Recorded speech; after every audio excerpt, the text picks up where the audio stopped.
Telecommuting, remote work, or telework is a work arrangement in which employees do not commute to a central place of work. A person who telecommutes is known as a telecommuter, teleworker, and sometimes as a home-sourced, or work-at-home, employee. Many telecommuters work from home, while others, sometimes called nomad workers, use mobile telecommunications technology to work from coffee shops or other locations. According to a Reuters poll, approximately 1 in 5 workers around the globe, particularly employees in the Middle East, Latin America and Asia, telecommute frequently, and nearly 10% work from home every day. Today, as annual leave or vacation is today seen as absence from the workplace rather than ceasing work. Telecommuting is used by office employees to work while on vacation. The terms telecommuting and telework were coined by Jack Nilis in 1973. Definition: although the concepts of telecommuting and telework are closely related, there is still a difference between the two. All types of technology-assisted work conducted outside of a centrally located workspace are regarded as telework.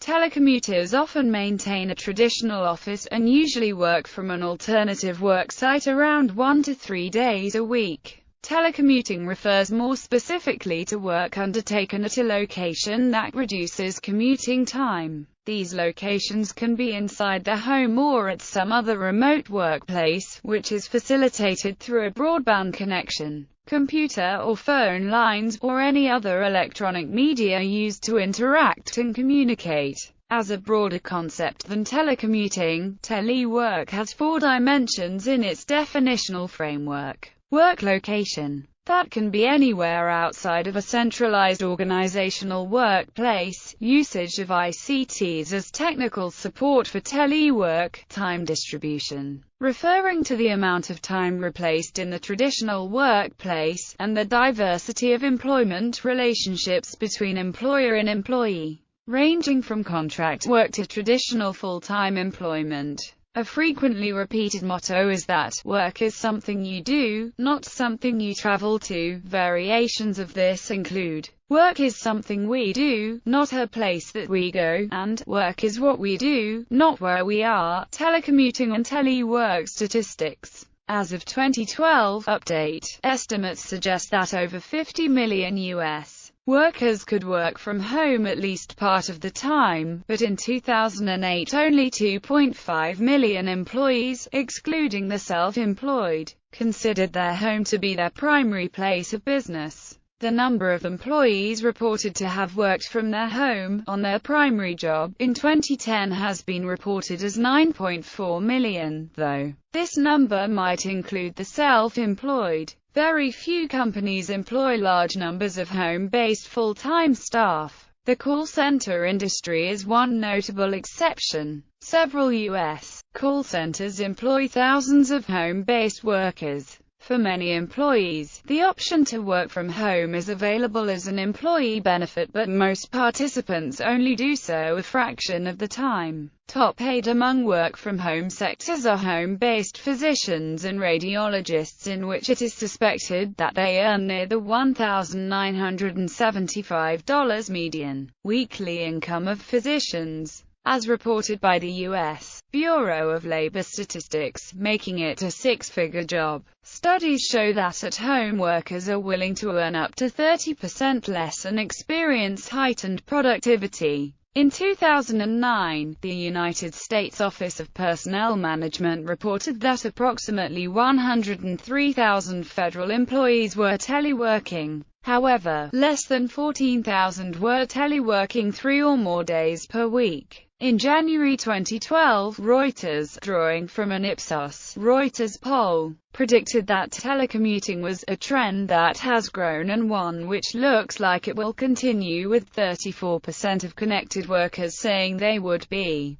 very likely to telecommute on a full-time basis if they could. On December 9, 2010, the U.S. federal government passed the Telework Enhancement Act of 2010 in order to improve continuity of operations and ensure essential federal functions are maintained during emergency situations, to promote management effectiveness when telework is used to achieve reductions in organizational in-transit costs and environmental impacts, and to enhance the work-life balance of workers. For example, telework allows employees to better manage their work and family obligations and thus helps retain a more resilient federal workforce that is better able to meet agency goals. Study results from the 2013 Regus Global Economic Indicator were published in September 2013 and showed that 48% of business managers worldwide work remotely for at least half their working week. The study engaged over 26,000 business managers from across 90 countries, with 55% of respondents stating that the effective management of remote workers is an attainable goal. Following the release of the results, Regus CEO Mark Dixon stated,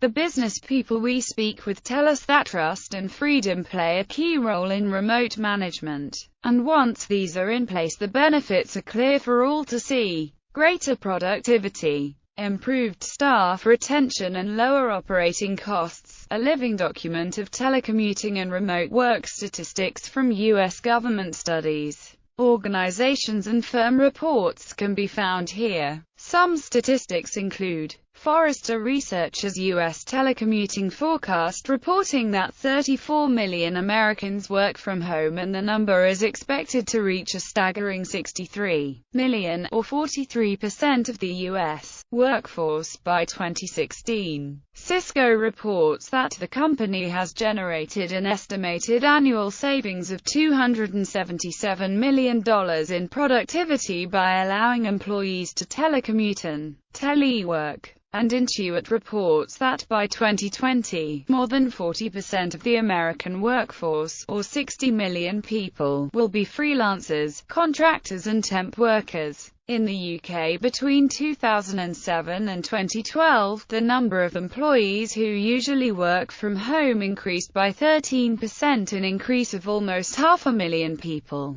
taking the total to over 4 million employees out of a UK workforce of 30 million. Technology. The roots of telecommuting are found in early 1970s technology that linked satellite offices to downtown mainframes through dumb terminals using telephone lines as a network bridge. The ongoing and exponential decreases in cost along with the increases in performance and usability of personal computers forged the way for moving the office to the home. By the early 1980s, branch offices and home workers were able to connect to organizational mainframes using personal computers and terminal emulation. Telework is facilitated by tools such as groupware, virtual private networks, conference calling, video conferencing, virtual call center and voice over IP. It can be efficient and useful for companies since it allows workers to communicate over long distances, saving significant amounts of travel time and cost. As broadband internet connections become more commonplace, more and more workers have adequate bandwidth at home to use these tools to link their home to their corporate intranet and internal phone networks. The adoption of local area networks promoted the sharing of resources, and client-server computing allowed for even greater decentralization. Today, telecommuters can carry laptops which they can use both at the office, at home, and nearly anywhere else. The rise of cloud computing technology and Wi-Fi availability have enabled access to remote service via a combination of portable hardware and software. Furthermore, with their improving technology and increasing popularity, smartphones are becoming widely used in telework. They substantially increase the mobility of the worker and the degree of coordination with their organization. The technology of mobile phones and personal digital assistant devices allows instant communication through text messages, camera photos, and video clips from anywhere and at any time. Media richness theory. The technology to communicate is not advanced enough to replicate face-to-face office interactions. Room for mistakes and miscommunication can increase. According to media richness theory, face-to-face interactions provide the capacity to process rich information. Ambiguous issues can be clarified, immediate feedback can be provided, and there is personalized communication. Telecommuting requires the use of various types of media to communicate, such as the telephone and email. Emails have a time lag that does not allow for immediate feedback. Telephone conversations make it harder to decipher the emotions of the person or team on the phone, and both of these forms of communication do not allow one to see the other person. Typical organization communication patterns are thus altered in telecommuting. For instance, teams using computer-mediated communication with computer conferencing take longer to make group decisions than face-to-face groups. Workers are satisfied with face-to-face interactions, phone conversations, and in-person departmental meetings to receive communications. But email and the internet do not add to their communication satisfaction. This suggests that teleworking does not have the components for rich communication compared to face-to-face interactions. Although one study found that virtual workers in a team were more satisfied with their technology-mediated communication than their in-person office communication. Job characteristic theory. Some of the potential benefits and drawbacks of telecommuting can be explained by job characteristic theory, which proposes that the traits and tasks of the job itself affect employees' work attitudes and behavior. If 5 characteristics of a job are present, then the employee in that job will experience more internal work motivation, satisfaction with personal growth opportunities, general job satisfaction, higher job performance, and lower absenteeism and turnover. Many studies have provided evidence that job characteristics influence employees' behaviors and attitudes. Additionally, job characteristics can interact with individual differences to impact employee attitudes and behavior. Of these 5 job characteristics, telework specifically changes autonomy and feedback compared to face-to-face work and can thus influence employees' behaviors and attitudes. According to job characteristics theory, changes in autonomy and feedback influence work behaviors and attitudes more than a change in skill variety, task identity, or task significance. Autonomy influences experienced responsibility such that if the job provides freedom, independence, and scheduling flexibility, the individual should feel responsible for his or her work outcomes. Telework provides flexibility in scheduling and freedom because being outside the office gives the worker more choices. Teleworkers do not have to stick to office routines and can shift work to different times of day. Telework allows employees the freedom to choose where they work, when they work, and even what they wear to work to allow their best work. Teleworkers may experience more responsibility to the extent that they feel in control and accountable for their work. The autonomy of telework allows for lower work-family conflict. Teleworking provides the freedom to arrange work to avoid family conflicts. Increased control over life demands is one of its main attractions. The level of autonomy in telework felt by the employee depends on a variety of factors, including scheduling flexibility and the household size. In addition to reducing work-family conflict, conflicts with activities are also reduced. Increased and fewer time restrictions freedom allow workers to participate more in recreational activities, whether social or physical. Feedback. The job characteristic dimension, feedback, increases employees' knowledge of results. Feedback refers to the degree that an individual receives direct and clear information about his or her performance related to work activities.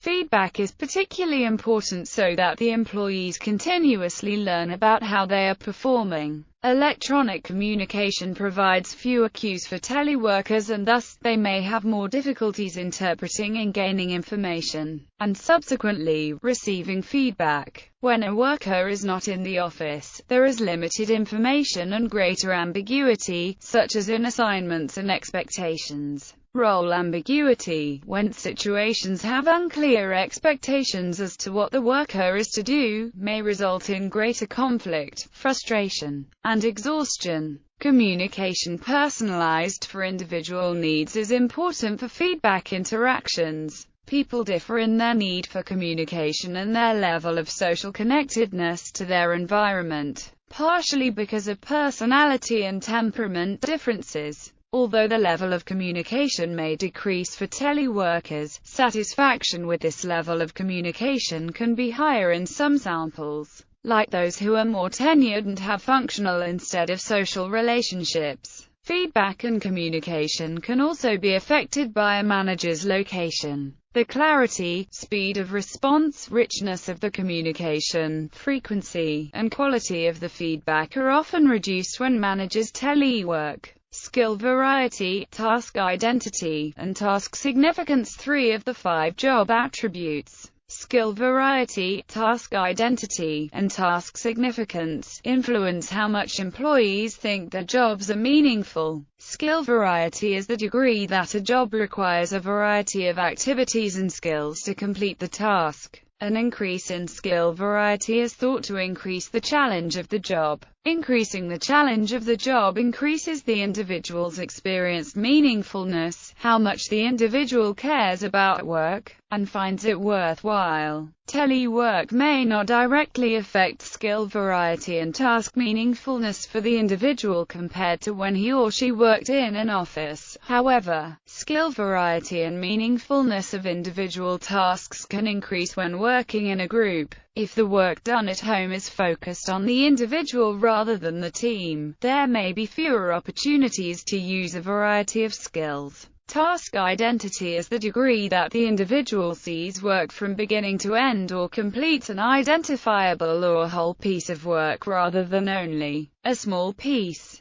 Task significance is the degree that the individual feels his or her work has a substantial impact on the lives or work of other people within the organization or outside of the organization. Telework may not change the job characteristics of skill variety, task identity, and task significance compared to working in an office. However, the presence of these characteristics will influence teleworkers' work outcomes and attitudes. Individuals may differ in their reactions to the job characteristics in telecommuting. According to job characteristics theory, the personal need for accomplishment and development influences how much an individual will react to the job dimensions of telecommuting. For instance, those individuals high in growth needs strength will have a more positive reaction to increased autonomy and a more negative reaction to decreased feedback in telecommuting than those individuals low in growth need strength. Other related work design theories. Telecommuting is a new work situation with a flexible structure that makes it different from traditional work environments. Various job design theories, in addition to job characteristics theory, can help explain the differences between telecommuting and traditional job settings. Motivator hygiene theory. Motivator hygiene theory differentiates between motivating factors and dissatisfying factors. Factors that are motivators such as recognition and career advancement may be lessened with telework. When teleworkers are not physically present, they may be out of sight, out of mind to other workers in the office. Additionally, telework may not always be seen positively by management due to fear of loss of managerial control. A 2008 study found that more time spent telecommuting decreased the perception of productivity of the teleworker in the eyes of management. Hygiene factors, such as work conditions, may improve when teleworking, such that teleworkers have the flexibility to work in a variety of locations.